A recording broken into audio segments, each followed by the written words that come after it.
மூன்று அந்நியர்கள் by Thomas Hardy. பல நூற்றாண்டுகள் கழிந்தும் சிறிதும் மாற்றமின்றி தோற்றமளிக்கும் வேளாண் இங்கிலாந்தின் அம்சங்களாக குறிப்பிடத்தக்கவை மேடான புல்வெளிகளும் ஃபார்ஸ் பூக்கள் அடர்ந்த பள்ளங்களும் ஆடு மேய்ப்பதற்கான தோட்டங்களும் ஆகும். நாட்டின் தெற்கு மற்றும் தென்மேற்கு மாவட்டங்களில் அவை விரிந்து பரந்துள்ளன. எங்கேயாவது தனிமையாக நிற்கும் மேய்ப்பர்களின் குடில்கள் தான் அங்கு மனிதர்கள் வசிப்பதற்கான அடையாளமாக இருக்கும். 50 ஆண்டுகளுக்கு முன்பு அது போன்ற ஒரு தனிமையான குடில் ஒரு பள்ளமான பகுதியில் இருந்தது. இப்பொழுதும் இருக்கக்கூடும். தனியாக இருப்பினும் அது இருந்த இடம் ஒரு மாவட்டத்தின் பெரிய நகரிலிருந்து 5 மைல்களுக்கு மேல் இல்லை. ஆயினும் அதன் இயற்கையை அது கொஞ்சமும் பாதிக்கவில்லை. அந்த 5 மைல் ஒழுங்கற்ற மேட்டு நிலத்தின் மீது இயற்கை விரோதம் பாராட்டும் போது ஆலங்கட்டியும் பனியும் மழையும் மூடுபனியும் விழுந்தாலும் எஞ்சியிருக்கும் நிலம் மனித இனத்தையே வெறுக்கும் ஏத்தன்ஸ் நகரத்து டைமன் அல்லது புல்லை தின்று வாழும் நெபுகட்நேசர் தங்கியிருக்க போதுமானதாகும். பருவநிலை சாதாரணமாக இருக்கும்போது யாரோடும் அதிகம் முரண்படாதவர்களும் இனிமையான விஷயங்களை கருத்தரிக்கவும் தியானிக்கவும் செய்யும் வகையினருமான கவிஞர்களும் தத்துவ ஞானிகளும் கலைஞர்களும் பிறரும் மகிழ்ச்சியோடு தங்கவும் அது ஏற்றதாகும். பழைய இடிந்த சுவர், சில மரக்கிளைகள், உலர்ந்து போன வேலி புதர் இவற்றை கொண்டு அமைக்கப்படுபவையே தளிர்த்திருக்கும் இக்குடில்கள். ஆனால் இங்கு பேசப்படும் ஹையர் ரோஸ்டேட்ஸ் என்று அழைக்கப்பட்ட குடில் அப்படிப்பட்டது அல்ல. அது மற்றவைகள் இருந்து தூரமானதாகவும் பாதுகாப்பற்றதாகவும் இருந்தது. அது குறிப்பாக அங்கு அமைந்ததன் ஒரே காரணம் 500 ஆண்டுகளாக 2 நடைபாதைகள் ஒன்றுக்கொன்று செங்கோணத்தில் சந்தித்த இடம் அது என்பதே. ஆகவே எல்லா புறங்களிலும் இயற்கை சக்திகளின் தாக்குதலுக்கு அது உள்ளாகியது. ஆனாலும் காற்று வீசும் பருவத்தில் அது கடுமையாகவே வீசினாலும், மழை காலத்தில் கடுமையாக மழையடித்தாலும், ஆடு மேய்க்கும் நிலத்தை பொறுத்தவரையில் பள்ளத்தாக்கில் இருந்தவர்கள் நம்பியதற்கு மாறாக குளிர்காலம் ஒருபோதும் தாங்க முடியாத அளவிற்கு இருந்ததில்லை. முகத்தில் உராயும் பனி வெட்டவெளியில் வீசுவதை போல் தீங்கு விளைவிக்கவில்லை. அத்துடன் கடுமையான உறைபனிகளும் அரிதாகவே வந்தன. வீட்டை வாடகைக்கு எடுத்த மேய்ப்பரும் அவரது குடும்பத்தினரும் அங்கு அனுபவித்த துன்பங்களுக்காக பரிதாபப்பட்ட போது மொத்தமாக பார்த்தால் தாங்கள் பள்ளத்தாக்கின் ஒரு கதகதப்பான நீரோடையின் அருகில் வாழ்ந்த காலத்தை விட தொண்டை கரகரப்பினாலும் கபத்தினாலும் குறைந்த சிரமத்திற்கே ஆளாகியதாக கூறினர். மார்ச் 28, 1882 இரவு. இம்மாதிரி அனுதாபங்கள் வழக்கமாக இருந்த இரவுகளில் ஒன்றாகும். சென்லாக் மற்றும் கிரீசி போர்க்களங்களில் வீசப்பட்ட அம்புகளைப் போல பாய்ந்து கொட்டிய பெரும் மழையானது சுவர்கள், சரிவுகள் மற்றும் வெளிப்புற விலங்குகள் காற்றுக்கு எதிராக தங்கள் பிட்டத்தை காட்டியபடி நின்றன. சிறிய பறவைகளின் வால்கள் கூர்மையான முட்களில் படும்போது குடைகளைப் போல் அவை தலைகீழாக திருப்பப்பட்டன. குடிலின் கூரை உச்சியிலிருந்து மழைநீர் ஒழுகி பக்க சுவர்களில் நீர்த்திவலைகள் படிந்தன. ஆனாலும் கூட அதற்காக மேய்ப்பருக்கு அனுதாபம் தெரிவிப்பது தவறான செயலே ஆகும். ஏனெனில் தன்னுடைய 2வது பெண் குழந்தைக்கு பெயர் சூட்டும் விழாவில் இன்முகத்தோடு அந்த ஆசாமி பெரிய கூட்டத்திற்கு விருந்தளித்துக் கொண்டிருந்தார். மழை தொடங்குவதற்கு முன்பே விருந்தினர்கள் வந்துவிட்டனர். அனைவரும் இப்பொழுது குடிலின் மையமான அறையில் கூடியிருந்தனர். 8 மணி சுமாருக்கு அறையில் எட்டி பார்த்தால் அந்த இடம் கொந்தளிப்பான வானிலையின் போது தங்கினாலும் மிகவும் வசதியாக இருக்கும் போல் தோன்றியது. வீட்டுக்காரரின் அந்தஸ்தை பறைசாற்றுவது போல் குளிராகவும், கணப்பின் மீது மெய்ப்பரின் ஏராளமான கைத்தடிகளின் தண்டற்ற தலைப்பகுதிகள் மிகவும் பளபளப்பான சுருள்களுடன் பழைய குடும்ப பைபிள்களில் இருந்த முன்னோர்களின் கைதடிகளைப் போலவும், அதே சமயம் உள்ளூர் செம்மறியாட்டு சந்தையில் காணப்பட்ட தற்காலத்து அங்கீகரிக்கப்பட்ட பாணியிலையும் தொங்கின. அந்த அறையில் அரை டஜன் மெழுகுவர்த்திகள் ஒளிர்ந்தன. சுற்றிலும் உருகி வழிந்திருந்த மெழுகின் உயரமே இருந்தன திரிகள். மதம் சார்ந்த விசேஷங்களிலும், புனிதமான நாட்களிலும், குடும்ப விருந்துகளிலும் மட்டுமே பயன்படுத்தப்பட்ட சிறப்பான குழல்களில் அம்மெழுகுவர்த்திகள் ஏற்றப்பட்டிருந்தன. புகைப்போக்கியின் உயரத்தில் அவற்றில் 2 வைக்கப்பட்ட ஒளியை அறையெங்கும் பரப்பிக் கொண்டிருந்தன. அந்த இடத்தில் மெழுகுவர்த்திகள் இருந்தால் அது விருந்து நடப்பதையே குறிக்கும். கணப்பில் அதன் சட்டத்தின் பின்னால் இருந்த விறகாக போடப்பட்ட முட்கள் படபடவென வெடித்தது. முட்டாளின் சிரிப்பை போல இருந்தது. அங்கு 19 பேர் கூடியிருந்தனர். அவர்களில் 5 பெண்கள். பல்வேறு பிரகாசமான வண்ணங்களில் கவுன் அணிந்து சுவரை ஒட்டியிருந்த நாற்காலிகளில் அமர்ந்திருந்தனர். ஜன்னலை ஒட்டிய பெஞ்சுகளில் நாணியும் நாணாமலும் இளம் பெண்கள் நிரம்பியிருந்தனர். அங்கிருந்த 4 ஆண்களில் வேலி தச்சரான சார்லிக் ஜேக், திருசபை குமாஸ்தாவான எலியா நியூ, மெய்ப்பரின் மாமனாரான அண்டை நிலத்து பால் பண்ணையாளர் ஜான் பிட்சரும் சாவகாசமாக சாய்ந்திருந்தனர். மற்றும் ஒரு இளைஞனும் இளனியும் தங்கள் எதிர்கால வாழ்க்கைக்கான திட்டமிடலை வெட்கத்தோடு நிகழ்த்தியபடி மூலையில் இருந்த அலமாரியின் அடியில் அமர்ந்து கொண்டனர். நிச்சயதார்த்தம் ஆகியிருந்த 50 கடந்த ஒரு மனிதர் தனக்கு நிச்சயம் செய்யப்பட்ட பெண்ணை தேடி இங்கும் அங்கும் அமைதியின்றி அலைந்து கொண்டிருந்தார். பொதுவாகவே அங்கிருந்த எல்லோரும் இன்பம் அனுபவிப்பதில் குறியாக இருந்தனர். அதுவும் சம்பிரதாயமான கட்டுப்பாடுகளால் பாதிக்கப்படாமல் ஒவ்வொருவரும் அடுத்தவரின் கருத்தில் முழு நம்பிக்கையோடு இருந்ததால் அனைவரும் மிக மிக எளிமையாக பழக முடிந்தது. முடிவில் உண்மையிலேயே அரசகுமாரனுக்குரிய அமைதியோடு பெரும்பாலோர் இறுதி கட்டத்திற்கு வந்தனர். வாழ்வில் முன்னேறுவதற்கும் பரந்த மனதை பெறுவதற்கும் ஏழை பணக்காரர் என்ற வர்க்க பேதத்தை தவிர மற்ற மக்களின் மகிழ்ச்சியையும் நல் இயல்பையும் மங்க செய்யும் எந்த செயலிலும் ஈடுபடாமல் இருப்பதற்கும் ஏதாவது நாம் செய்ய வேண்டும் என்பது போன்ற பேச்சோ மனநிலையோ யாரிடமும் இல்லை. மெய்ப்பரான ஃபென்னல் நல்ல இடத்தில் திருமணம் செய்து கொண்டவர். அவரது மனைவி தூரத்தில் ஒரு பள்ளத்தாக்கில் இருந்த பால் பண்ணையாரின் மகள். திருமணத்தின் போது அவள் 50 கினியாக்களை தன்னோடு கொண்டு வந்திருந்தாள். குழந்தை பிறந்த பின் ஏற்படும் செலவிற்காக அதை எடுக்காமல் வைத்திருந்தாள். சிக்கனமான இந்த பெண்மணி அங்கு கூடியிருந்தவர்களின் குணாதிசயம் எப்படிப்பட்டதென்று தீர்மானிக்க இயலாமல் தவித்தாள். அமைதியாக அமர்ந்திருக்கும் கூட்டத்தால் சில நன்மைகள் உண்டுதான்.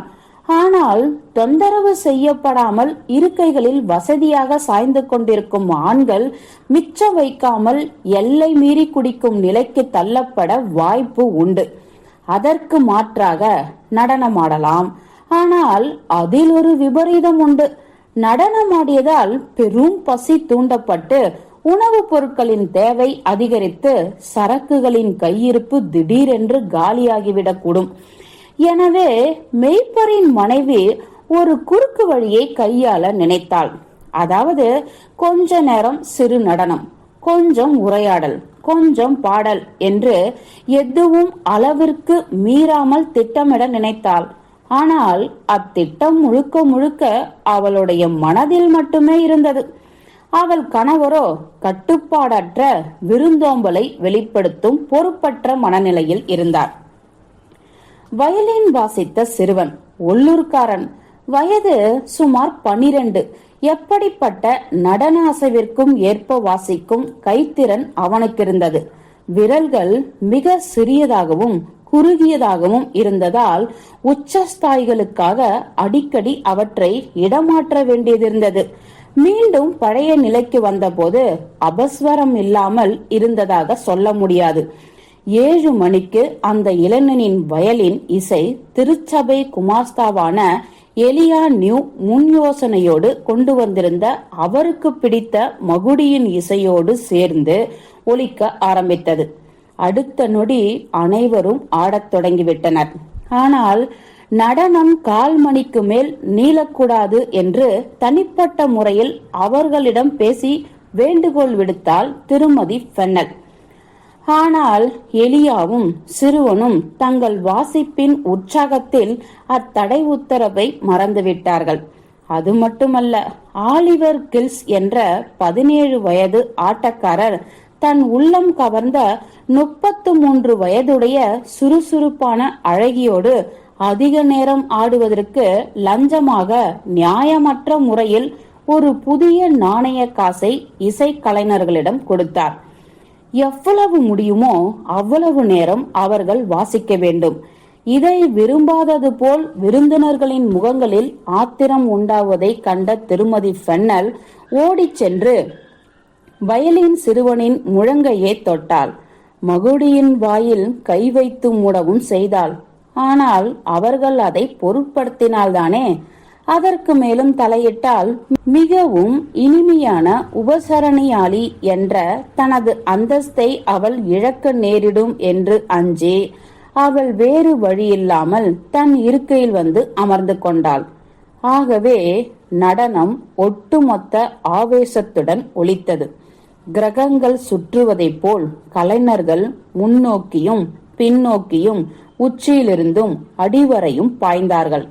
நடனம் முடிவுக்கு வந்தபோது கடிகாரமுள் முழுவதாக 1 மணி நேரத்தை கடந்திருந்தது. இந்த மகிழ்ச்சியான நிகழ்வுகள் ஃபென்னலின் குடிலுக்குள் நடைபெற்று கொண்டிருந்த போது அதனை மிகவும் பாதிக்கவிருந்த ஒரு நிகழ்வு அந்த இருண்ட இரவில் யாருக்கும் தெரியாமல் நடந்துவிட்டது. நடனம் விரைவாகவும் கடுமையாகவும் நடந்து கொண்டிருப்பதை பற்றி திருமதி ஃபென்னல் கவலைப்பட்டு கொண்டிருந்த போதே தொலைதூர நகரத்திலிருந்து இந்த ஹையர் கிராஸ் டெரஸை நோக்கி ஒரு மனித உருவம் ஏறிக்கொண்டிருந்தது. கொட்டும் மழையிலையும் இடைநிறுத்தாமல் இந்த நபர் தனக்கு முன்னால் இருந்த ஒற்றையடி பாதையை பின்பற்றி மேய்ப்பரின் குடிலை வந்தடைந்தார். அது பௌர்ணமிக்கும் சமீபமான நாளானதால் கொட்டும் மேகங்கள் மழை திரையால் வானத்தை மூடியிருந்த போதும் வெளியே இருந்தவற்றை சாதாரணமாக பார்க்க முடிந்தது. வந்து கொண்டிருந்த பாதசாரி மெலிந்த தேகத்தை உடையவராக இருந்ததை அந்த மங்கலான வெளிச்சம் காட்டியது. எதையும் சரியாகவும் உள்ளுணர்வாகவும் புரிந்து கொள்ளும் சுறுசுறுப்பு காலத்தை அவர் ஓரளவு கடந்துவிட்டார் என்றாலும் தேவைப்படும் போது வேகமாக இயங்கவும் அவரால் முடியும் என்பதை அவரது நடை தெரிவித்தது. தோராயமான யூகத்தில் அவர் வயது சுமார் 40 இருக்கலாம். அவர் உயரமாக இருப்பது போல் தோன்றினார்.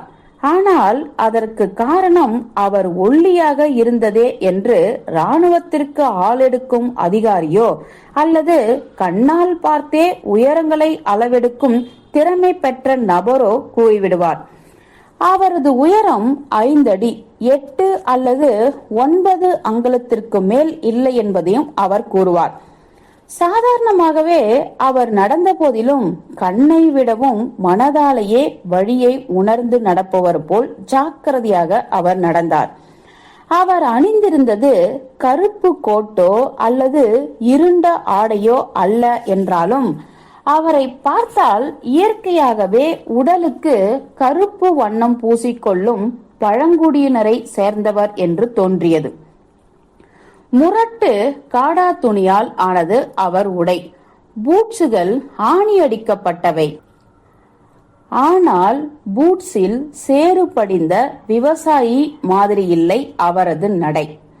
மேய்ப்பரின் குடில் இருந்த வளாகத்திற்கு முன் அவர் வந்து சேர்ந்தபோது மழையும் அவரோடு சேர்ந்து பயங்கரமாக பெய்ய ஆரம்பித்தது. ஆனால் வாசல் பகுதியில் காற்றும் மழையும் ஓரளவு குறைவாகவே தாக்கின. வேலி போடாத தோட்டத்தின் முன்புற மூலையில் பன்றி தொட்டி அமைத்திருந்தார் மேய்ப்பர். அது காலியாக இருந்தது.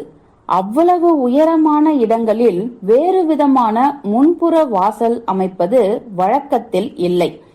ஈரத்தால் வெளிரி போயிருந்த அச்சிறு பன்றி தொட்டியின் கற்பலகையின் மினுமினுப்பு நமது பாதசாரியின் கவனத்தை ஈர்த்தது.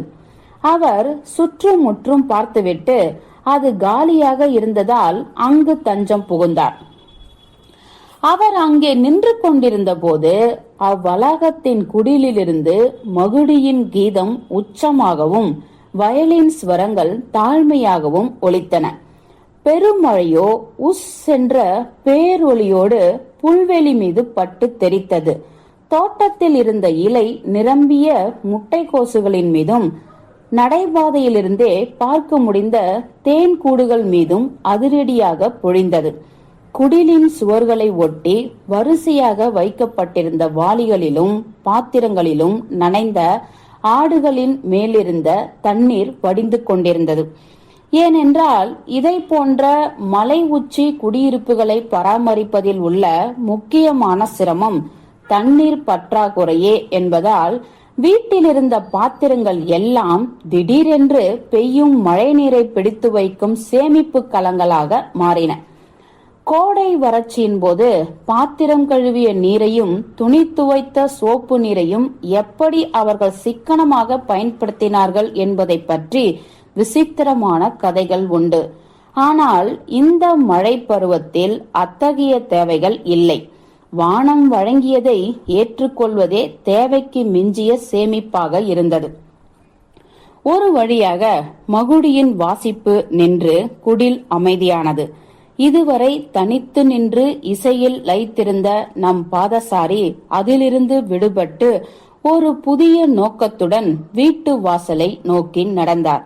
வாசலை அடைந்ததும் அவர் செய்த முதல் காரியம் பாத்திரங்களின் வரிசைக்கு அருகில் ஒரு பெரிய கல்லில் மண்டியிட்டுவிட்டு பிறகு ஒரு பாத்திரத்தில் இருந்த நீரை கடகடவென்று விழுங்கியதே. தாகம் தணிந்தவுடன் எழுந்தவர் கதவை தட்டுவதற்காக கை தூக்கினார். ஆனால் கண்கள் கதவின் மேற்பரப்பை ஆராய விரும்பின. மரக்கதவின் இருண்ட மேற்பரப்பு முற்றிலும் எதையும் வெளிப்படுத்தாததால் மனதளவில் கதவை திறந்து பார்க்க வேண்டும் என்று அவருக்கு தெளிவாக தெரிந்தது. அதன் மூலம் அந்த மாதிரி குடிலுள்ளே யார் யார் இருப்பார்கள், என்னென்ன பொருட்கள் இருக்கக்கூடும் என்றும் தனது நுழைவை அவர்கள் எவ்வாறு எடுத்துக்கொள்வார்கள் என்றும் அவர் அளவிட விரும்பினார். தீர்மானமற்ற அந்நிலையில் அவர் சுற்றிலும் திரும்பி ஆராய்ந்தார். ஒரு மனிதர் கூட கண்ணில் தென்படவில்லை. அவர் நின்ற இடத்திலிருந்து தோட்டத்திற்கு ஒரு பாதை நத்தை போல் வளைந்து சென்றது. அநேகமாக வறண்டு போன ஒரு சிறிய கிணறும் அதன் மேல் மூடியும் தோட்டக்கதவின் மேலிருந்த இரும்பு பட்டையும் ஒரே மாதிரியான மந்தமான வண்ணத்தில் வார்னிஷ் செய்யப்பட்டிருந்தன. தூரத்தில் இருந்த பள்ளத்தாக்கில் ஓடிய நதிகளில் காணப்பட்ட வழக்கத்தை விட அதிகமான வெண்மை அவை வெள்ளப்பெருக்கில் இருப்பதை காட்டியது. அதற்கப்பால் சில மங்கலான தெரு விளக்குகள் ஆங்காங்கே கண் சிமிட்டிக் கொண்டிருந்தன. அது அவர் கிளம்பி வந்த ஊரின் நிலைமையை விளக்குவதாக இருந்தது. உயிர் வாழ்வின் எந்த அம்சமும் அத்திசையில் இல்லாததே அவருடைய புதிய நோக்கத்திற்கு காரணமாக இருந்திருக்க வேண்டும். எனவே கதவை தட்டினார் அவர். இசையும் நடனமும் நிலவிய அவ்விடத்தில் இப்பொழுது வெட்டியான அரட்டை நடைபெற்று கொண்டிருந்தது.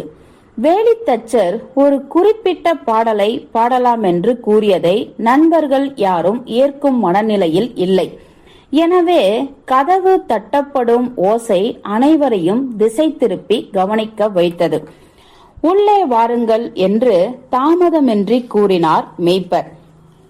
தாழ்பால் மேல் நோக்கி சொடுங்கியது. இருட்டிலிருந்தும் நம் பாதசாரி வாசல் தரை விரிப்பில் தோன்றினார். மேய்ப்பர் எழுந்து அருகிலிருந்த 2 மெழுகுவர்த்திகளை அணைத்துவிட்டு அவரை பார்க்க திரும்பினார். வந்திருந்த அந்நியர் நிறத்தில் கருமையாக இருப்பதையும் ஆனால் கவர்ச்சி அற்றவராக இருக்கவில்லை என்பதையும் மெழுகுவர்த்திகளின் வெளிச்சம் வெளிப்படுத்தியது. உடனடியாக தொப்பியை அவர் அகற்றவில்லை.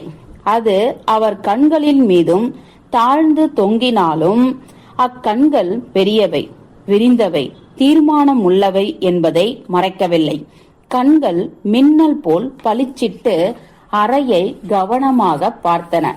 அதில் திருப்தி அடைந்தவராக தனது முரட்டு தலையிலிருந்து தொப்பியை கழற்றிவிட்டு தடிப்பான உறுதியான குரலில் கூறினார், நண்பர்களே, மழை கனமாக பெய்கிறது. எனவே உள்ளே வந்து சிறிது நேரம் தங்கிவிட்டு போக அனுமதிக்க வேண்டும். நிச்சயமாக அந்நியரே என்றார் மேய்ப்பர். இந்த நேரத்தில் இங்கே வருவதற்கு நீங்கள் அதிர்ஷ்டம் செய்திருக்க வேண்டும் என்று நம்புங்கள். ஏனென்றால் நாங்கள் ஒரு மகிழ்ச்சியான காரணத்திற்காக கூடியிருக்கிறோம். அம்மாதிரியான காரணம் வருடத்திற்கு ஒரு முறைக்கு மேல் வருவதை யாரும் விரும்புவது கடினமே. அதற்கு குறைவாகவும் இருக்கலாகாது என்று ஒரு பெண்மணி பேசினார். கூடிய வரை சீக்கிரமாக குழந்தை பெற்று குடும்பத்தை உண்டாக்கிக் கொள்வதே சிறந்தது. சீக்கிரமே அத்தொல்லையிலிருந்து வெளிவந்துவிட வேண்டும். அந்த மகிழ்ச்சியான காரணம் என்னவாக இருக்கும் என்றார் அந்நியர். குழந்தை பிறப்பும் அதற்கு பெயர் வைத்தலும் என்றார் மேய்ப்பர். மேய்ப்பருக்கு அத்தகைய நிகழ்வுகளின் மிக அதிகமாகவோ அல்லது மிக குறைவாகவோ இருந்து அதனால் வருத்தம் ஏற்படக்கூடாதே என்று அந்நியர் விரும்பினார். மது அருந்த தனக்கு கிடைத்த வாய்ப்பை உடனே ஏற்றுக்கொண்டார். உள்ளே நுழைவதற்கு முன்பு சந்தேகப்பட வைத்த அவரது நடவடிக்கை இப்பொழுது அவரை கவலையற்ற சாமானியனாக சட்டென்று மாற்றிவிட்டது. தாமதமாக இந்த இடத்திற்கு வந்திருக்கிறீர்கள் ஏன் என்று கேட்டார் 50 கடந்த நிச்சயதார்த்த நபர். ஆம், தாமதம்தான், நீங்கள் சொன்னது போல். உங்களுக்கு ஆட்சேபனை இல்லை என்றால் மேடம், நான் புகைப்போக்கி மூலையில் அமர்ந்து கொள்ளட்டுமா? ஏனென்றால் மழையில் ஒரு பக்கம் நான் மிகவும் நனைந்திருக்கிறேன். திருமதி ஃபென்னல் சம்மதித்து அவருக்கு இடம் அமைத்து கொடுத்தார். அவர் மிகவும் திருப்தியோடு புகைப்போக்கியின் உள்ளடங்கிய மூலையில் சாவகாசமாக அமர்ந்து கை கால்களை நீட்டிக்கொண்டார். எஜமானனின் கண்கள் தனது பூட்ஸ் மேல் படிவதை கண்டு, ஆமாம், அது விரிசல் விட்டிருக்கிறது என்றார் சுதந்திரமாக. என் ஆடைகளும் பொருத்தமாக இல்லைதான். கொஞ்ச நாளாக நான் வசதியாக இல்லை. கிடைப்பதை அணிந்து கொள்ளும் கட்டாயம் உண்டாகிவிட்டது. ஆனால் வீட்டுக்கு திரும்பியவுடன் வேலைக்கு போவதற்கேற்ற சிறப்பான ஆடையை நான் வாங்கியாக வேண்டும். பக்கமாகத்தான் வசிக்கிறீர்களா என்றாள் அவள். அவ்வளவு பக்கமில்லை, கிராமத்தை தாண்டி வெகு தூரம் போக வேண்டும். அதான பார்த்தேன், நானும் அப்படித்தான். உங்கள் பேச்சு வழக்கு நீங்களும் என் ஊர் பக்கம்தான் என்கிறது. ஆனால் என்னை பற்றி நீங்கள் கேள்விப்பட்டிருக்க வாய்ப்பே இல்லை என்றார் அவர் அவசரமாக. நான் உங்களை விட மிகவும் வயதானவன் அல்லவா? எஜமானியை இளமையானவளாக அவர் சித்தரித்து விட்டதால் அவளுடைய குறுக்கு விசாரணை அத்துடன் நின்றுவிட்டது. என்னை மகிழ்விக்க இன்னும் ஒரு விஷயம் மட்டுமே பாக்கி உள்ளது என்றார் அந்நியர். இது என் புகையிலை குழாய். ஆனால் என் வசம் இருந்த புகையிலை காலியாகிவிட்டது என்பது வருத்தமே. நான் உங்கள் குழாயை நிரப்பித் தருகிறேன் என்று முன்வந்தார் மேய்ப்பர். அத்துடன் எனக்கு ஒரு சுருட்டு குழாயை கடனாக தரவும். அதெப்படி? நீங்கள் புகைப்பிடிப்பவர் என்றால் குழாய் எங்கே போயிற்று? நான் அதை சாலையில் எங்கேயோ விட்டுவிட்டேன். மேய்ப்பர் ஒரு புதிய களிமண் குழாய் எடுத்து சுருட்டை நிரப்பி கொடுத்தார். அதே சமயம் உங்கள் புகையிலை பெட்டியையும் கொடுங்கள், அதையும் நிரப்பித் தருகிறேன் உடனே என்றார். அந்நியர் தனது கால் சட்டாய் பைகளை தேடுவது போல இருந்தது. அதையும் தொலைத்து விட்டீர்களா என்றார் மேய்ப்பர் வியப்புடன். அப்படித்தான் அஞ்சுகிறேன் என்று அந்நியர் குழப்பமாக கூறினார். அதை ஒரு காகிதத்தில் சுருட்டி கொடுங்கள். மெழுகுவர்த்தியில் தனது குழாயை ஒளிர செய்து முழு சுடரையும் கிண்ணத்திற்குள் ஈர்த்து அவர் தன்னை ஒரு மூலையில் குடியமர்த்தி கொண்டு தனது ஈரமான கால்களில் இருந்து வெளிவந்த மங்கலான நீராவியை பார்த்து ஏதோ சொல்ல விரும்புவதைப் போல் இருந்தார். இதற்கிடையில் விருந்தினர் கூட்டம் இந்த அந்நியரை பற்றி கவனம் கொள்ளவில்லை. ஏனெனில் அவர்கள் இசைக்குழுவுடன் அடுத்த நடனத்திற்கான ராகம் பற்றிய விவாதத்தில் ஈடுபட்டிருந்தனர். அந்த விவாதம் முடிந்து அவர்கள் எழுந்து நிற்க தயாரான போது இன்னொரு முறை கதவு தட்டுப்படும் ஓசை குறுக்கீடாக எழுந்தது. அந்த ஓசையை கேட்டதுமே புகைப்போக்கி மூலையில் இருந்த அந்நியர் கையில் சூட்டுக்கோலை எடுத்து புகையிலையை கிளறத் தொடங்கினார். அதுவே தன் வாழ்நாள் லட்சியம் போல அவர் கிளறினார். அப்பொழுது மெய்ப்பர் இரண்டாவது முறையாக வாருங்கள் உள்ளே என்றார். அடுத்த கணம் இன்னும் ஒரு புதிய நபர் வைக்கோலால் நெய்யப்பட்ட வாசல் தரை விரிப்பின் மேல் வந்து நின்றார். அவரும் அந்நியரே. இந்த நபர் முதலாம் அந்நியரிலிருந்து தீவிரமாக வேறுபட்டிருந்தார். அவரது நடவடிக்கை பொதுவானதாகவே இருந்தது. பெருநகரங்களில் வாழ்வோரிடம் காணும் நகைச்சுவை அம்சங்களை அவர் கொண்டிருந்தார். முதல் அந்நியரை விட இவர் பல வயது மூத்தவர். சற்றே பனி உறைந்த தலைமுடி, முள்ளும் முள்ளான புருவங்கள், கிருதா இல்லாத கன்னங்கள், வட்டமான கொழுத்த முகம் என்றாலும் முற்றிலும் சக்தி இல்லாத முகம் அல்ல. மூக்கை சுற்றி ஏராளமான முகப்பருக்கள். தான் அணிந்திருந்த கோட்டை கழற்றி வீசிய போது உள்ளே கரும் பழுப்பு நிறத்தில் அணிந்திருந்த சூட் வெளிப்பட்டது. மெருகூட்டிய உலோகத்தால் ஆன பெரிய கனமான முத்திரைகள் அவருடைய இடுப்பு சங்கிலியில் ஆபரணமாக தொங்கின. நனைந்திருந்த தனது பளபளப்பான தொப்பியில் இருந்த தண்ணீரை உதறியவர் சில நிமிடங்கள், எனக்கு தஞ்சம் வேண்டும் தோழர்களே, இல்லை என்றால் காஸ்டர் பிரிட்ஜுக்கு போய் சேருவதற்குள் மொத்தமாக என் உடல் ஈரமாகிவிடும் என்றார். நீங்கள் வசதியாக தங்கலாம் ஐயா என்றார் மெய்ப்பர். ஆனால் முதல் அந்நியருக்கு சொன்னதை விட சற்று குறைவான தொனியில். அதனால் ஃபென்னல் மனதில் கஞ்சத்தனம் இருந்ததாக அர்த்தமில்லை. அந்த அறை பெரியதாக இல்லை, உபரி நாற்காலிகள் அதிகம் இல்லை என்பதுடன் பிரகாசமான வண்ண ஆடைகளில் இருந்த பெண்கள் மற்றும் சிறுமிகளுக்கு நெருக்கமாக மழையில் நனைந்த நபர்கள் இருப்பது விரும்பத்தக்கதாக இல்லை. ஆனால் இரண்டாவது அந்நியர் தனது கோட்டை கழற்றிவிட்டு தொப்பியை உத்தரத்தில் இருந்த ஒரு ஆணியில் தொங்கவிட்டார். அங்கே வைக்குமாறு யாரோ அனுமதித்தது போல அவர் நடந்து கொண்டார். பிறகு முன்னேறி மேசையில் அமர்ந்து கொண்டார். அந்த மேசை நடனம் ஆடுபவர்களுக்கு இடம் தருவதற்காக புகைப்போக்கியின் மூளைக்கு நெருக்கமாக போடப்பட்டிருந்தது.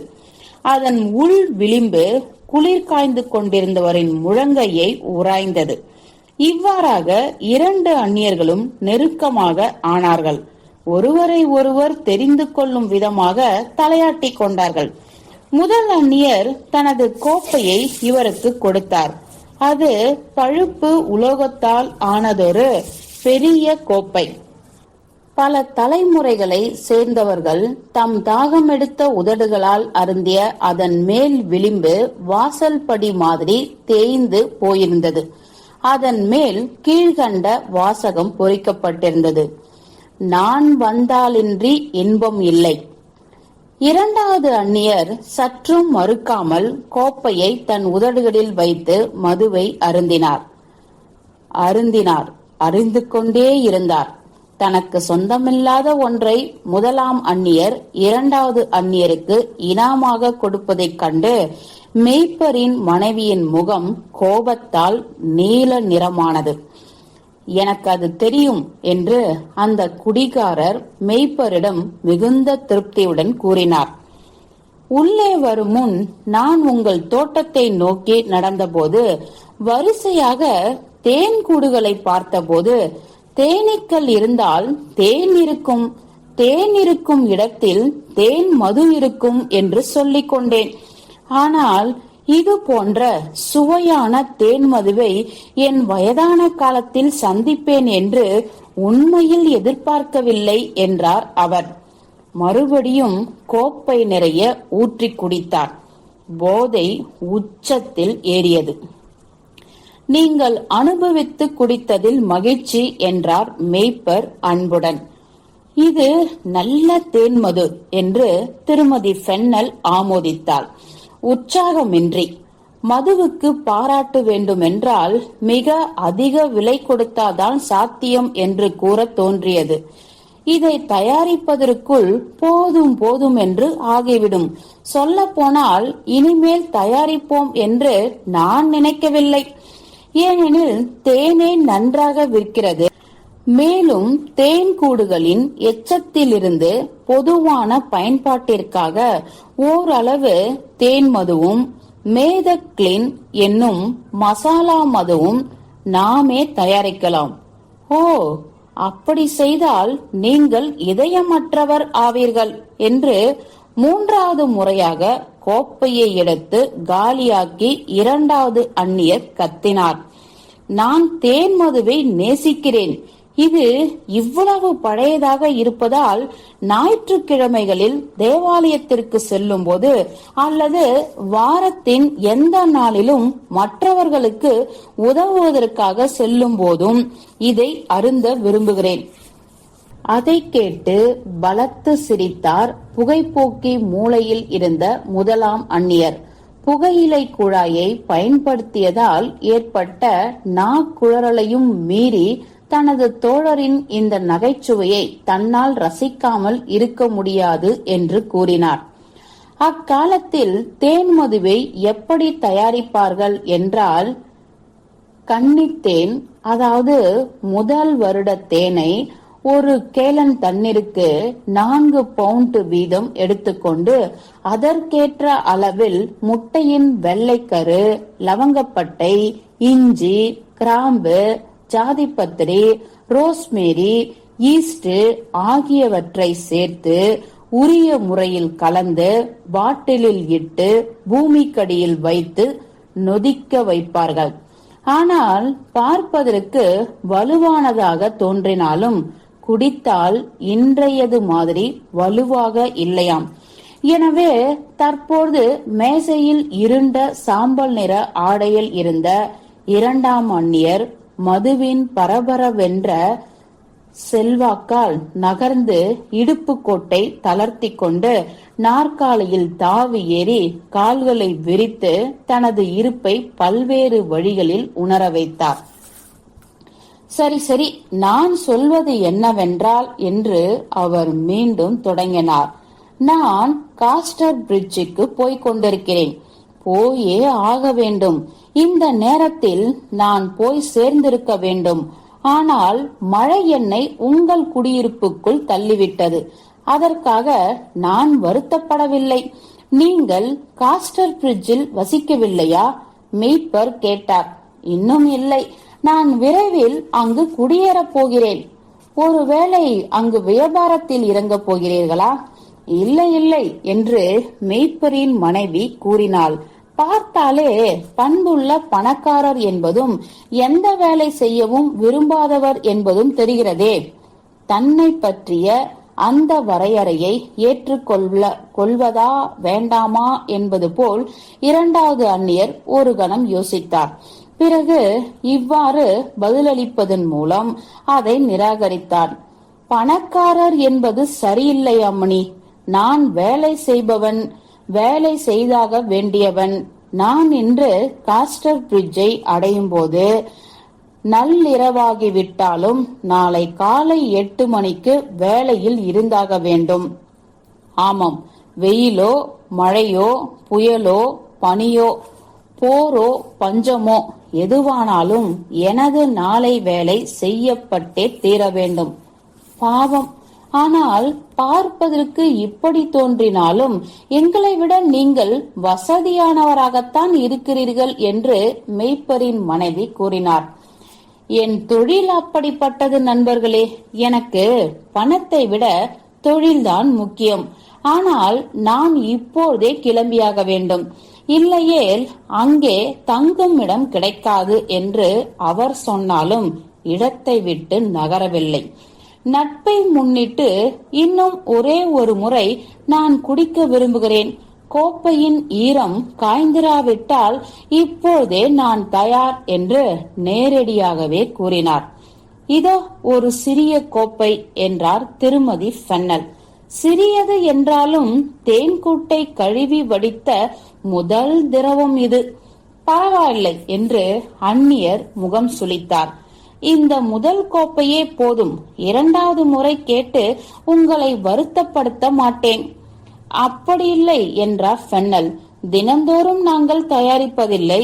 இருப்பதை வைத்து மீண்டும் உங்கள் கோப்பையை நிரப்புவேன் என்று மாடிப்படிகளின் கீழே இருட்டான பகுதியில் வைத்திருந்த மது பீப்பாயை நோக்கி நடந்தார். மேய்ப்பரின் மனைவி அவரை பின்தொடர்ந்தாள். ஏன் இப்படி செய்கிறீர்கள் என்று அவரை கண்டிப்பது போல் அவள் சொன்னாள். 10 பேருக்கு போதுமானதை அவன் ஒரே கோப்பையில் காலி செய்தான். அப்படியும் திருப்தி இல்லாமல் இன்னும் வலுவானதை கேட்கிறான். இத்தனைக்கும் நம்மில் யாருக்குமே தெரியாத அந்நியன் அவன். அவனை பார்க்கவே பிடிக்கவில்லை எனக்கு. ஆனால் அவர் நமது விருந்தாளி கண்ணே. வெளியில் மழை, இங்கோ பெயர் வைக்கும் விழா. விட்டு தள்ளு. ஒரு கோப்பை அதிகமோ குறைவோ ஆனால்தான் என்ன? அடுத்த முறை தேனெடுக்கும் போது இன்னும் அதிகமாக கிடைத்து விடாதா? நல்லது, ஆனால் இதுதான் கடைசி என்றாள் அவள் பீப்பாயை சோகமாக பார்த்து கொண்டே. ஆனால் அந்த ஆசாமிக்கு என்ன வேலை, எந்த ஊரு, எதற்காக நம் வீட்டு விருந்தில் வந்து சேர்ந்து கொண்டான்? எனக்கு தெரியாது. திரும்பவும் அவரிடம் கேட்கிறேன். இன்னொரு முறை அதே போல் அவர் பெரிய கோப்பையில் குடித்துவிடும் அபாயம் நேராதபடி திருமதி ஃபென்னல் பார்த்து கொண்டாள். சிறிய கோப்பையில் அவருக்கு ஊற்றிவிட்டு பெரியதை அவரிடமிருந்து விவேகமான தூரத்தில் வைத்தாள். அவர் குடித்துவிட்டு கோப்பையை தூக்கி எறிந்த போது மேய்ப்பர் அவருடைய தொழில் குறித்த விசாரணையை புதுப்பித்தார். ஆனால் அந்நியர் உடனடியாக பதிலளிக்கவில்லை. அதற்குள் புகைப்போக்கி மூலையில் இருந்த முதல் அந்நியர் திடீரென ஆர்ப்பாட்டத்துடன் எழுந்து, என் தொழில் எல்லோருக்கும் தெரிந்ததுதான். நான் சக்கரங்களை பழுது பார்ப்பவன் என்று கூறினார்.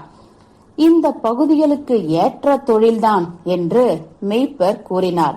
என் தொழிலையும் எவரும் தெரிந்து கொள்ளலாம். அதை கண்டுபிடிப்பதற்கான உணர்வு மட்டும் இருந்தால் போதும் என்று 2வது அந்நியர் கூறினார். பொதுவாகவே ஒரு மனிதனின் தொழிலை அவனது நகங்களை பார்த்தே கூறிவிடலாம் என்றார் வேலித்தச்சர். தன் கைகளை பார்த்தபடி, என் விரல்களில் முள்ளு குத்திய அடையாளம் நிறைய இருக்கும், பழைய குண்டூசி டப்பாவை போல. அதை கேட்டவுடன் தன்னை அறியாமலேயே கைகளை இருட்டில் புதைத்துக் கொண்டார் புகைப்போக்கி மூலையில் இருந்த அந்நியர்.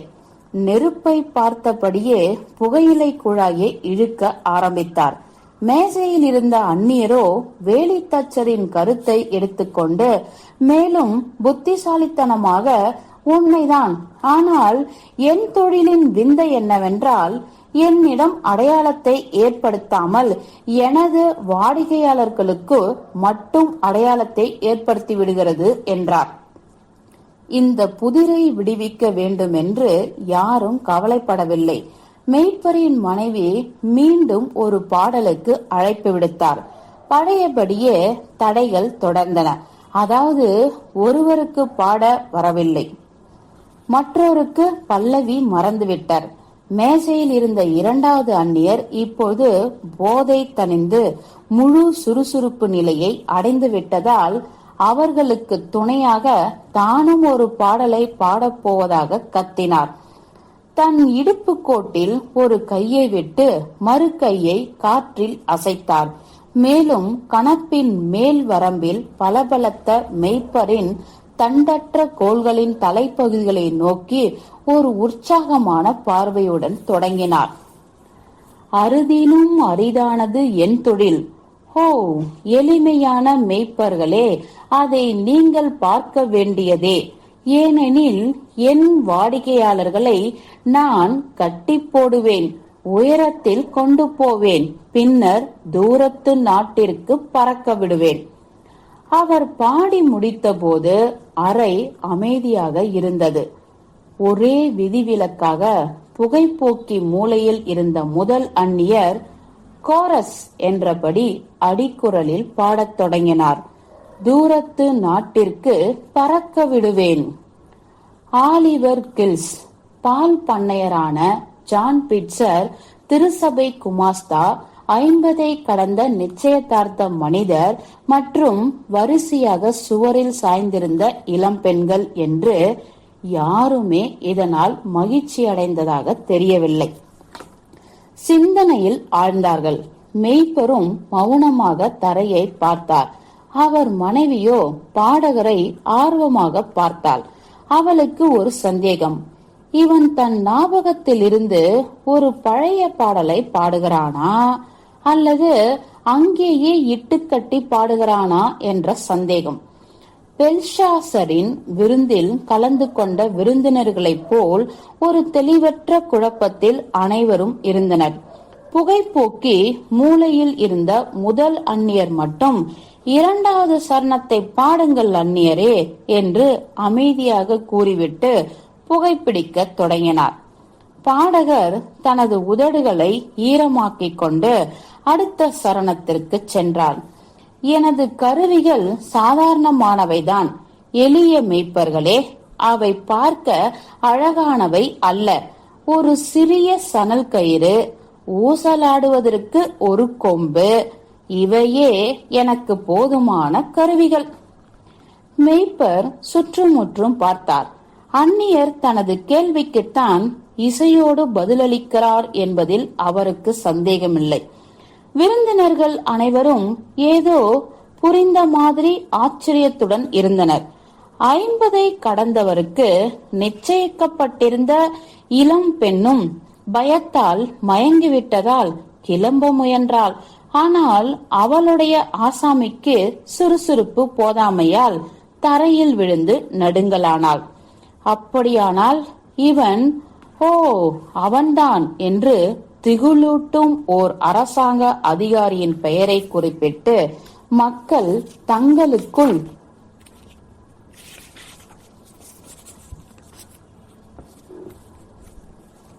கிசுகிசுத்தனர். இவன் அதை செய்யத்தான் வந்திருக்கிறான். நாளை காஸ்டர் பிரிட்ஜ் சிறையில் அது நடக்கப் போகிறது. செம்மறியாட்டு திருட்டில் ஈடுபட்ட கடிகாரம் பழுது பார்க்கும் டிமோத்தி சம்மர் ஷார்ட்ஸ் போர்ட்டில் வசித்தவன் வேலையில்லாத காரணத்தால் குடும்ப பட்டினி கிடந்ததால் சொந்த ஊரை விட்டு நெடுஞ்சாலைக்கு வந்து பட்ட பகலில் ஒரு உழவனின் வீட்டிலிருந்த ஆடுகளை உழவனும் அவன் மனைவியும் மகனும் மற்றவர்களும் எதிர்த்ததையும் பொருட்படுத்தாமல் திருடிக் கொண்டான். உடனே பிடிபட்டான். ஆம், அவன்தான் என்று இரண்டாம் அந்நியரை நோக்கி தலையசைத்தனர் விருந்திற்கு வந்தவர்கள். இவனுக்கும் தன் ஊரில் வேலை இல்லாமையால் இந்த வேலைக்கு வந்திருக்கிறான். நம் ஊர்க்காரனை கொல்வதற்காக நம் வீட்டிற்கே வந்திருக்கிறான். அதே சிறை கொட்டடியில்தான் இன்று இரவு தங்க போகிறான். இரண்டாவது அந்நியர் அந்த கிசுகிசுப்புகளை கவனிக்கவில்லை. ஆனால் உதடுகளை மீண்டும் ஈரப்படுத்திக் கொண்டார். புகைப்போக்கி மூலையில் இருந்த தோழர் மட்டுமே தன்னோடு மகிழ்ச்சியை பரிமாறிக் கொண்டிருப்பதை பார்த்த அவர் பாராட்டுக்குரிய அத்தோழரை நோக்கி தனது கோப்பையை நீட்டினார். அவரும் தனது கோப்பையை இவருக்கு நீட்டினார். கோப்பையும் சேர்ந்து கிளிங் என்று ஓசை எழுப்பின. இரண்டாம் அந்நியர் மூன்றாம் சரணத்தை தொடர்வதற்கு தன் உதடுகளை பிரிக்கும் வேளையில் வாசல் கதவை தட்டும் ஓசை கேட்டது.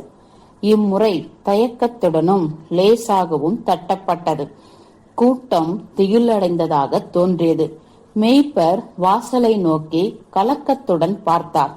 பதற்றம் அடைந்த மனைவியின் வெறுப்பான பார்வையை சந்திக்க அஞ்சினாலும் சிறு முயற்சிக்கு பிறகு வாருங்கள் உள்ளே என்ற வார்த்தையை மூன்றாவது முறையாக உச்சரித்தார்.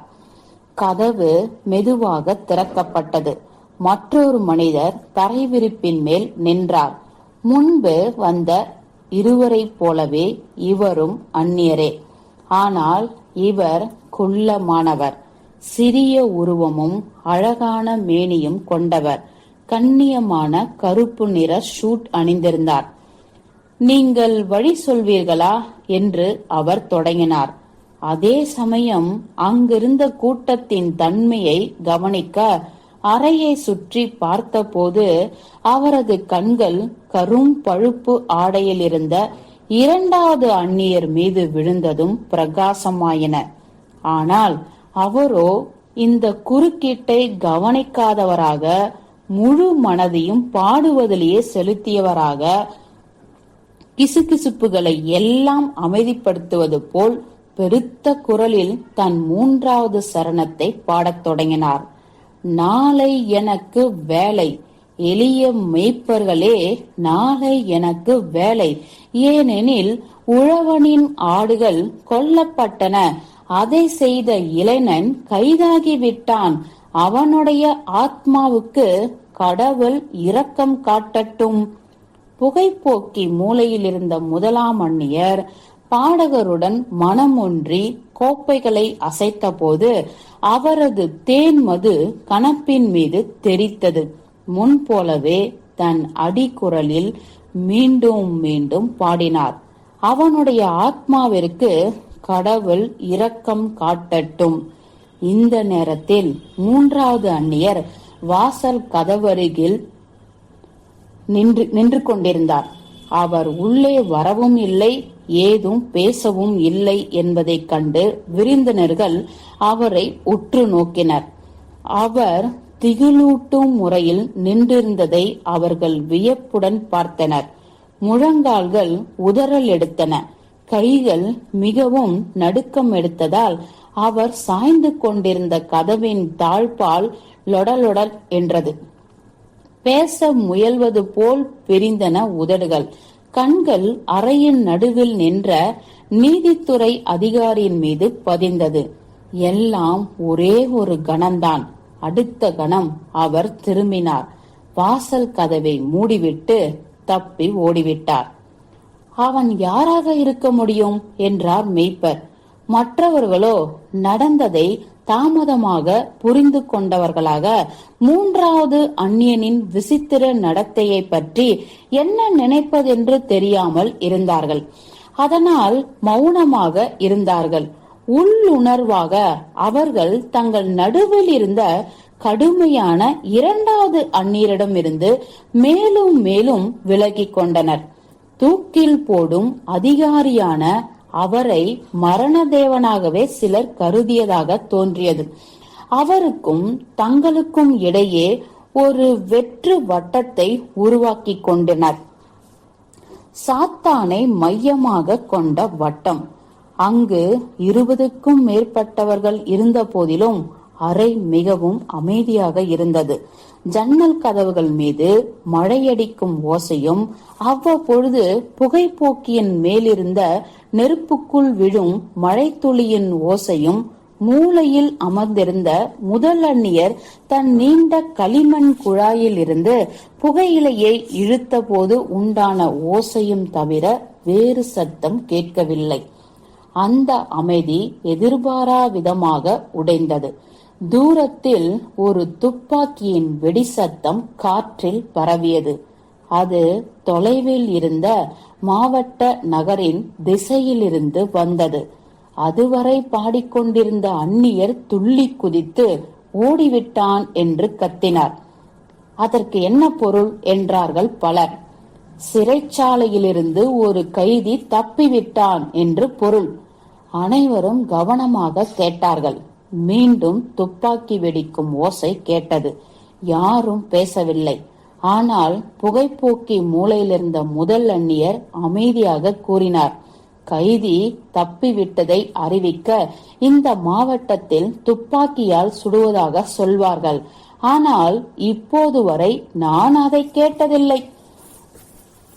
ஒருவேளை தப்பியவன் என்னுடைய ஆசாமியாக இருக்குமோ என்று இரண்டாவது அந்நியரின் குரல் முணுமுணுத்தது. அப்படித்தான் நினைக்கிறேன் என்றார் மெய்ப்பர் அசரந்தையாக. நிச்சயமாக நாம் எல்லோரும் அவனை பார்த்தோம். வாசலில் நின்ற அந்த குள்ளன்தான் உங்கள் பாட்டை கேட்டு மழையில் நனைந்த இலை போல நடுங்கினானே, அவன்தான். ஆம், அவன் பற்கள் நடுங்கிக் கொண்டிருந்தன. மூச்சு விட முடியாமல் தவித்தான் என்றார் பால் பண்ணையார்.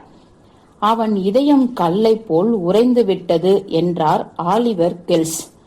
தான் சுடப்படுவோம் என்பது போல் அவன் கதவை ஓங்கி மூடினான் என்றார் வேலித்தச்சர். உண்மை, அவன் பற்கள் நர நரவென்று சத்தமிட்டன. அவன் இதயம் மூழ்கியது போல் தோன்றியது. தான் சுட்டு கொல்லப்பட்டதை போல் அவர் கதவை தள்ளிக்கொண்டு ஓடினார் என்று புகைப்போக்கி மூலையில் இருந்த முதல் அந்நியர் மெதுவாக எழுந்து சுருக்கமாக கூறினார். நான் கவனிக்கவில்லை என்றார் தூக்கிலிடுபவர். அவனை அப்படி பயந்தோட வைத்தது எது என்று ஆச்சரியப்பட்டோம். இப்பொழுது விளங்கிவிட்டது என்றால் சுவற்றை ஒட்டி நின்றிருந்த ஒரு பெண் தட்டு தடுமாறியபடி. எச்சரிக்கை மணியாக ஒலித்த துப்பாக்கி சூடு இடைவேளை விட்டுவிட்டு எழுந்தது. பின் குறைந்தது. அவர்களின் சந்தேகங்கள் உறுதியாகிவிட்டன. தூக்கில் போட வந்த பாவப்பட்ட மனிதர் தன்னை உலுக்கிக் கொண்டு எழுந்தார்.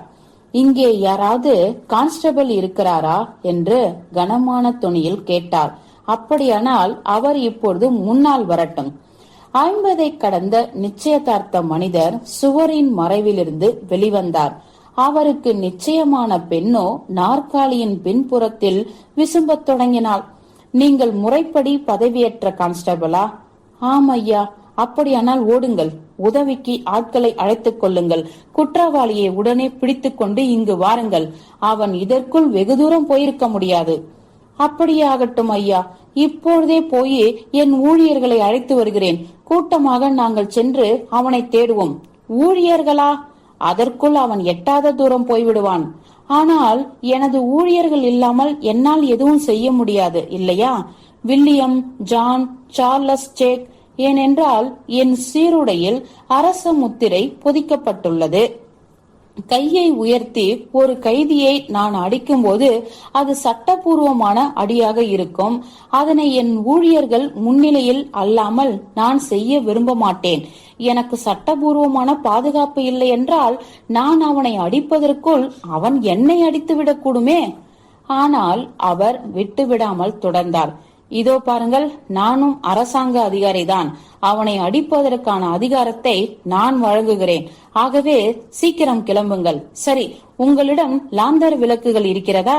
இதோ கிளம்பி விட்டேன் ஐயா. யாரிடமாவது லாந்தர்கள் இருக்கிறதா?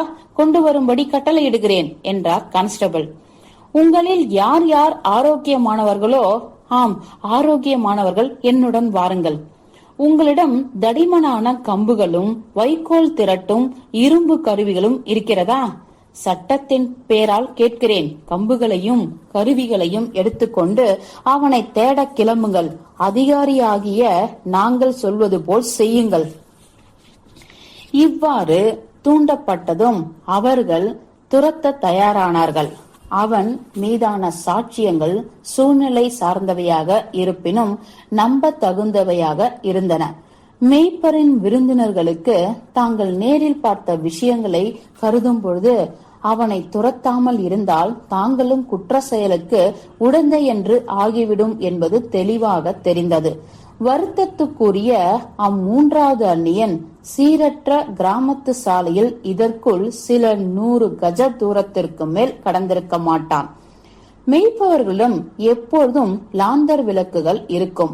அவற்றை அவசரமாக ஏற்றிக்கொண்டு கைகளில் கம்புகளுடன் அவர்கள் கதவிலிருந்து வெளிப்பட்டு மலை உச்சியை நோக்கி திசையில் திரளாக போனார்கள். அதிர்ஷ்டவசமாக மழையும் கொஞ்சம் கொஞ்சமாக குறைந்துவிட்டது. மேல் அறையில் இருந்து அன்று பெயர் சூட்டப்பட்ட குழந்தை இந்த ஓசைகளாலோ அல்லது தனது ஞானஸ்தானத்தின் விரும்பத்தகாத கனவுகளாலோ நெஞ்சே உடைந்தது போல் அழத் தொடங்கியது.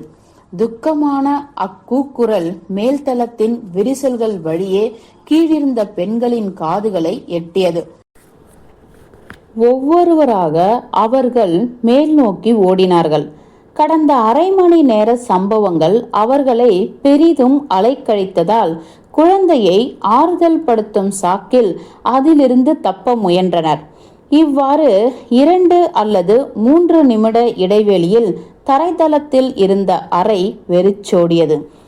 ஆனால் அது அதிக நேரம் நீடிக்கவில்லை.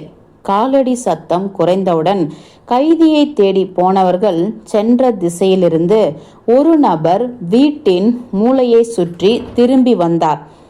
வாசல் கதவின் வழியாக உள்ளே எட்டி பார்த்து அங்கே யாரையும் காணாததால் அவர் நிதானமாக உள்ளே நுழைந்தார். அவர் வேறு யாரும் இல்லை, புகைப்போக்கி மூலையில் இருந்த முதலாம் அந்நியர்தான். அவரும் மற்றவர்களுடன் கைதியை தேட போனவர்தான். அவர் திரும்பி வந்ததின் நோக்கமே தான் உட்கார்ந்திருந்த இடத்தில் கிடந்த ஒரு கேக் துண்டை எடுத்து உண்ணதான்.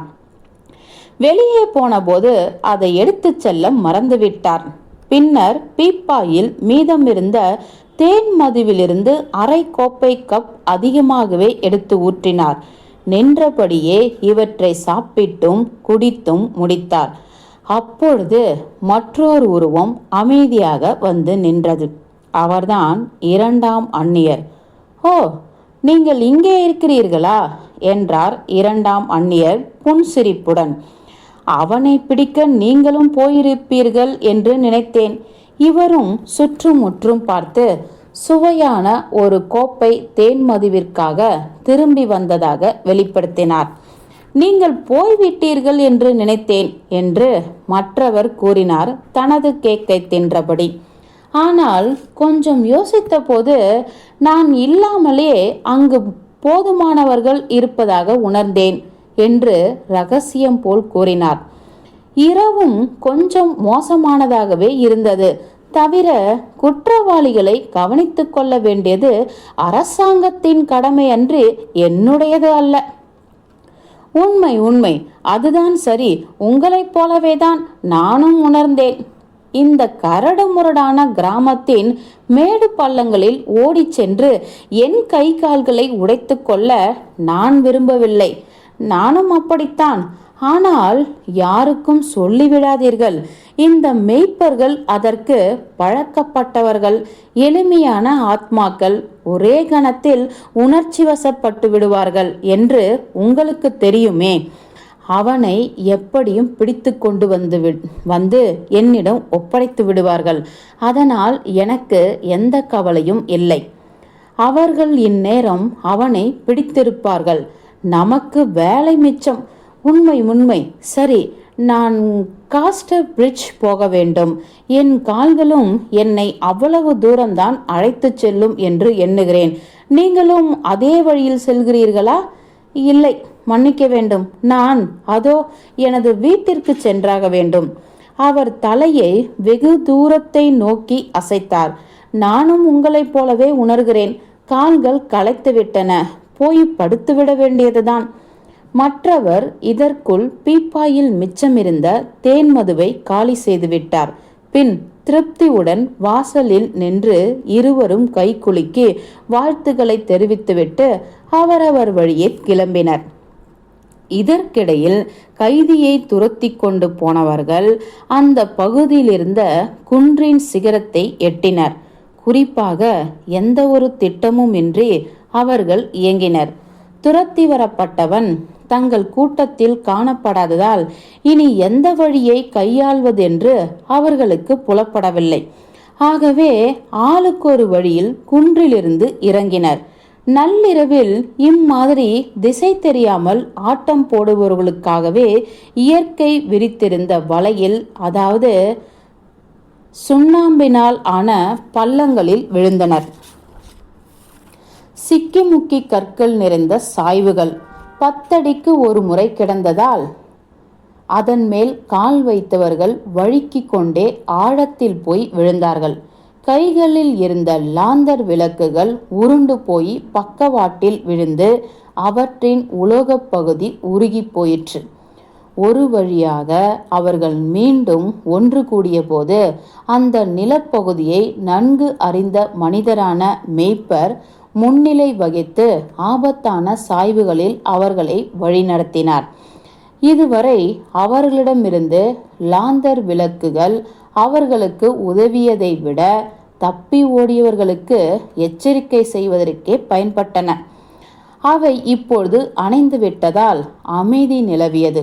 அதன் பயனாக கிடைத்த உள்ளுணர்வின் உதவியால் அவர்கள் பள்ளத்தாக்கில் குதித்தனர். அது புல்லும் முள்ளும் அழுக்கும் ஈரமும் நிரம்பியதாக இருந்ததால் ஒளிந்து கொள்ள விரும்புவோருக்கு வசதியான இடமாக தோன்றியது. அதை முற்றிலும் ஆராய்ந்து பயனில்லாது போன பிறகு குழுவானது அதன் இன்னொரு பக்கத்தில் மேலேறியது. அங்கும் தேடி பயனில்லாமல் போனதால் சிறிது நேரத்திற்கு பிறகு மீண்டும் கூடியது. இப்பொழுது அவர்கள் அங்கிருந்த ஒரே மரமான ஊதிய மரத்தின் அருகில் இருந்தனர். 50 ஆண்டுகளுக்கு முன்பு ஒரு பறவையிட்ட எச்சத்தினால் முளைத்திருக்க வேண்டும் அந்த மரம். அதன் அடிமரத்தில் சாய்ந்தபடி அவர்கள் தேடி வந்த மனிதன் அசைவற்று நின்றிருந்தான். தெளிந்த வானத்தின் பின்னணியில் அவனுடைய வடிவம் புலப்பட்டது. கூட்டம் ஓசைப்படுத்தாமல் அவனை சூழ்ந்து கொண்டது. இருக்கும் பணத்தை எடு, இல்லையேல் உயிர் போய்விடும் என்று கான்ஸ்டபிள் கடுமையாக கூறினார். இல்லை இல்லை என்று ஜான் பிட்சர் கிசுகிசுத்தார். நாம் அப்படி சொல்லக்கூடாது. அது அவரை போன்ற நாடோடிகள் பேசும் பேச்சு. நாம் சட்டத்தின் பக்கம் இருக்கிறோம். சரி, நல்லது என்று கான்ஸ்டபிள் பொறுமையின்றி பதிலளித்தார். நான் ஏதாவது சொல்ல வேண்டும் இல்லையா? என்னை போல் உங்கள் மனதிலும் இவ்வளவு சுமை இருந்திருந்தால் நீங்களும் அப்படித்தான் தவறாக பேசியிருப்பீர்கள். டே, தப்பி வந்த கைதியே, சரணடைந்து விடு. கடவுளின் பெயரால், மாமன்னரின் பெயரால் கேட்கிறேன். மரத்தடி மனிதர் இப்பொழுதுதான் முதல் முறையாக அவர்களை கவனிப்பதாக தோன்றியது. மேலும் அவர்களின் தைரியத்தை வெளிப்படுத்துவதற்கு எந்த வாய்ப்பும் அளிக்காமல் அவர்களை நோக்கி மெதுவாக நடந்து வந்தார். அவர்தான் அந்த சிறிய மனிதர், 3வது அந்நியர். ஆனால் அவரிடம் இருந்த அச்சம் பெருமளவிற்கு விலகி போயிருந்தது. சரி பயணிகளே, நீங்கள் என்னிடமா பேச வந்தீர்கள் என்றார் அவர். நீதான் குற்றம் செய்தாய், உடனே வந்து எங்களிடம் கைதியாக இருக்க வேண்டும் என்றார் கான்ஸ்டபிள். காஸ்டர் பிரிட்ஜ் சிறைச்சாலையில் நாளை காலை முறையாகவும் கண்ணியமாகவும் தூக்கிலிடப்பட வேண்டும் என்பதை மீறிய குற்றச்சாட்டில் உங்களை கைது செய்கிறோம். அக்கம் பக்கத்தினர் உங்கள் கடமையை செய்யுங்கள், குற்றவாளியை கைப்பற்றுங்கள். குற்றச்சாட்டை கேட்டதும் அந்த நபர் பிரகாசமானவராக தோன்றினார். மேற்கொண்டு ஒரு வார்த்தையும் பேசாமல் தேடல் குழுவினரிடம் உரிய கண்ணியத்துடன் தன்னை ஒப்படைத்தார். அவர்கள் கைகளில் கம்புகளுடன் அவரை எல்லா பக்கங்களிலும் சுற்றி வளைத்து மேய்ப்பரின் குடிலை நோக்கி நடத்தி சென்றனர். அவர்கள் குடிலை அடைந்தபோது இரவு மணி 11. திறந்த கதவிலிருந்து பிரகாசித்த ஒளியும் ஆண்களின் குரல்களும் அவர்கள் இல்லாதபோது ஏதோ சில புதிய நிகழ்வுகள் நடந்துள்ளதை அறிவித்தன. உள்ளே நுழைந்தபோது மேய்ப்பரின் வசிப்பறைக்குள் காஸ்டர் பிரிட்ஜ் சிறையிலிருந்து 2 அதிகாரிகள் அதிரடியாக நுழைந்திருப்பதை கண்டனர். மற்றும் அருகிலிருந்த உள்ளூர் நீதிமன்றத்தின் பிரபலமான நீதிபதி ஒருவரும் இருக்க கண்டனர். சிறையிலிருந்து கைதி தப்பித்த விஷயம் எல்லோருக்கும் பரவியிருந்தது.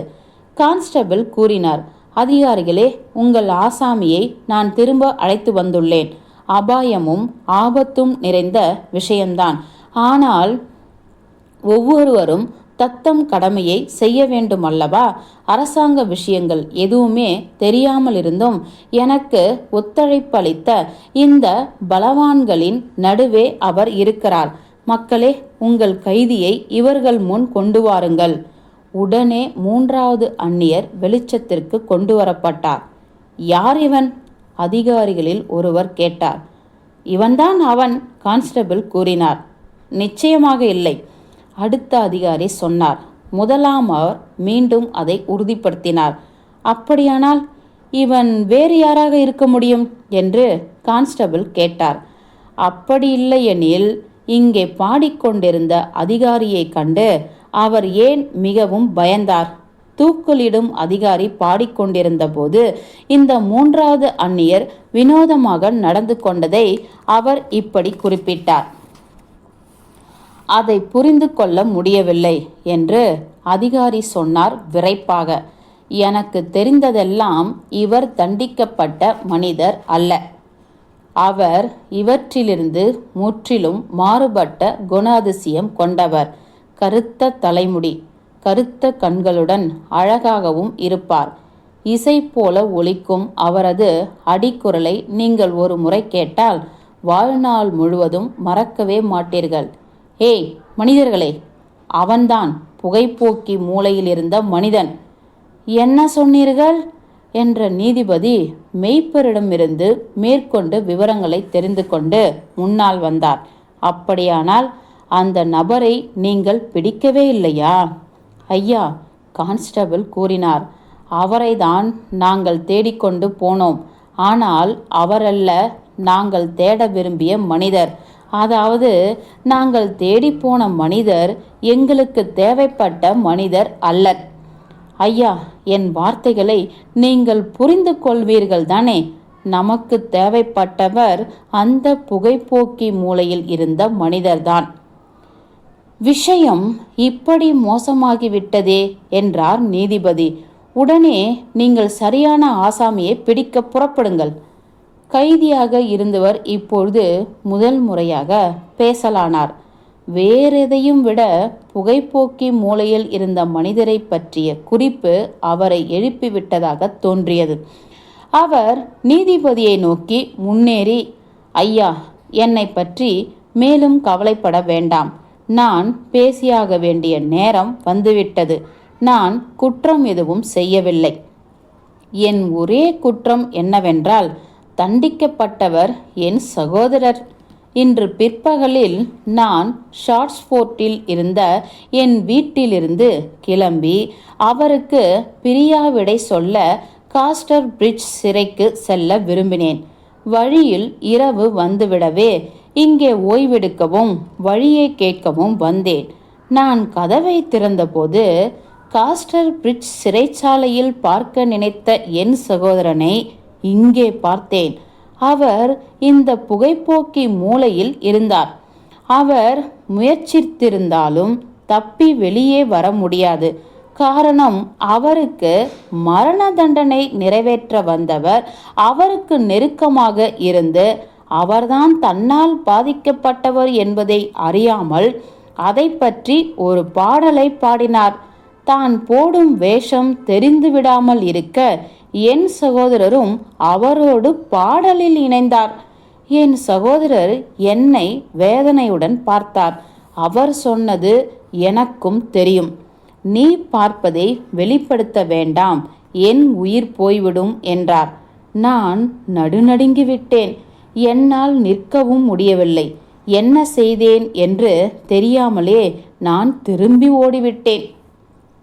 சொன்ன சொல்லில் இருந்த பண்பும் தொனியும் சத்தியத்தின் முத்திரையை கொண்டிருந்தன. அங்கிருந்த எல்லோரிடமும் சிறந்த தாக்கத்தை ஏற்படுத்தியது. தற்போது உங்கள் சகோதரர் எங்கே இருக்கிறார் தெரியுமா என்று நீதிபதி கேட்டார். தெரியாது. நான் இங்கிருந்து ஓடிய பிறகு அவரை பார்க்கவில்லை. அதற்கு நான் சாட்சியளிக்க முடியும். ஏனென்றால் அப்பொழுது முதல் நாங்கள் உங்களிடையேதான் இருந்தோம், கான்ஸ்டபிள் கூறினார். அவர் எங்கு தப்பிச் செல்ல நினைக்கிறார்? அவரது தொழில் என்ன? அவர் கைகடிகாரம் மற்றும் சுவர் கடிகாரம் தயாரிப்பாளர் ஐயா, கான்ஸ்டபிள் கூறினார். தான் சக்கரங்களை பழுது பார்ப்பவர் என்றல்லவா சொன்னார்? சரியான பொறுக்கி. அவர் சொன்னது கடிகாரங்களின் சக்கரங்கள் என்பதில் சந்தேகமில்லை என்று மெய்ப்பர் ஃபென்னல் கூறினார். அவரது கைகள் அத்தொழிலுக்கேற்ப வெளிரி போயிருந்தன.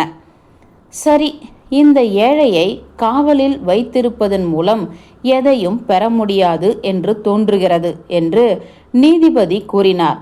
உங்களுக்கு தேவையான ஆசாமி வேறொருவர் என்று சந்தேகத்திற்கு இடமின்றி தெரிகிறது.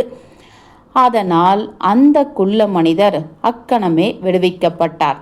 ஆனால் அவரது சோகம் எவ்வகையிலும் குறைந்ததாக தெரியவில்லை. காரணம், அது அவரது தலையில் எழுதிய எழுத்து. அதை அழித்து துடைக்கும் ஆற்றல் நீதிபதிக்கோ கான்ஸ்டபிளுக்கோ கிடையாது. அது தன்னை விடவும் பெரிதாக எண்ணிருந்த இன்னொருவரை குறித்த எழுத்து. இவ்வாறு அவர் விடுதலை செய்யப்பட்டு தன் வழியே சென்றதும் நள்ளிரவு வந்துவிட்டதால் தேடும் பணியை காலை பொழுதிற்கு ஒத்திவைத்தது குழு. அதன்படி அடுத்த நாள் அந்த புத்திசாலித்தனமான ஆட்டு திருடனுக்கான தேடலானது சாதாரணமானதாகவும் தீவிரமற்றதாகவும் இருப்பதாக தோன்றியது. ஏனென்றால் அவர் செய்த குற்றத்திற்கு வழங்கப்படவிருந்த தண்டனையின் விகிதாச்சாரம் மிகவும் கொடூரமானதாக இருந்தது. அதனால் மாவட்ட மக்களில் பெருவாரியானவர்களின் அனுதாபம் அவர் பக்கமே இருந்தது. மேலும் மெய்ப்பரின் வீட்டு விருந்தின் போது முன்னெப்பொழுதும் இல்லாத சூழ்நிலையில் அவர் காட்டிய பொறுமையும் தன்னை தூக்கிலிட வந்தவருடன் அமைதியாக பழகிய துணிச்சலும் அவர்களின் பாராட்டை பெற்றது. ஆகவே காடுகளையும் வயல்களையும் பாதைகளையும் ஆராய்வதில் தங்களை மிகவும் தீவிரமாக ஈடுபடுத்தி கொண்டவர்கள் தங்கள் வீட்டு பரன்களையும் கொட்டகைகளையும் தனிப்பட்ட சோதனைக்கு உள்ளாக்குவதில் அதே தீவிரத்தை காட்டினார்களா என்ற கேள்வி எழுப்பப்படலாம். மரங்கள் அடர்ந்த சில பழைய பாதைகளில் அல்லது சோதனை சாவடிகள் இல்லாத சாலைகளில் சில சமயம் ஏதோ ஒரு மரம் உருவம் எப்போதாவது காணப்படுவதாக கதைகள் மிதந்தன. ஆனால் சந்தேகத்திற்கிடமான அப்பகுதிகளில் தேடப்பட்ட போது யாரும் கண்டுபிடிக்கப்படவில்லை. இவ்வாறு நாட்களும் வாரங்களும் சுவாரஸ்யமில்லாமல் கடந்துவிட்டன. சுருக்கமாக சொல்வதானால், புகைப்போக்கி மூலையில் இருந்த மனிதர் அடிக்குரலில் இசை போல பேசியவர் மீண்டும் பிடிபடவே இல்லை. அவர் கடல் கடந்து போய்விட்டதாக சிலரும், அப்படி இல்லை, மக்கள் தொகை மிகுந்த நகரம் ஒன்றில் அவர் ஒளிந்து கொண்டு விட்டார் என்று மற்றவர்களும் கூறினர். எப்படியிருந்தாலும் இரண்டாவது அந்நியர் காஸ்டர் பிரிட்ஜில் காலையில் செய்திருக்க வேண்டிய வேலையை பிறகு என்றுமே செய்யவில்லை. அதேபோல் குடிலில் 1 மணி நேர ஓய்வை தன்னுடன் கழித்த இனிய தோழரை தொழில் நிமித்தமாக கூட அவர் பின்னால் எங்கும் சந்திக்கவே இல்லை. மெய்ப்பர் ஃபென்னல் மற்றும் அவரது சிக்கனமான மனைவியின் கல்லறைகளில் பசும்புல் வளர்ந்து நீண்ட காலம் ஆக்கியது. குழந்தையின் பெயர் சூட்டு விழாவிற்கு வந்தவர்களிலும் பலர் தங்களுக்கு விருந்தளித்தவர்களை பின்பற்றி கல்லறையில் புகுந்துவிட்டனர். அவர்கள் யாரை முன்னிட்டு சந்தித்தார்களோ அந்த குழந்தையும் இப்பொழுது வயதானவளாகி விட்டாள். ஆனால் அந்த இரவில் மெய்ப்பரின் வீட்டுக்கு 3 அந்நியர்கள் வருகை தந்ததும் அதனுடன் சம்பந்தப்பட்ட விவரங்களும் ஹயர் ரோஸ்டேர்ஸை பற்றிய பிரபலமான கதையாக இன்றும் நிலைத்து வாழ்கிறது. முற்றும்.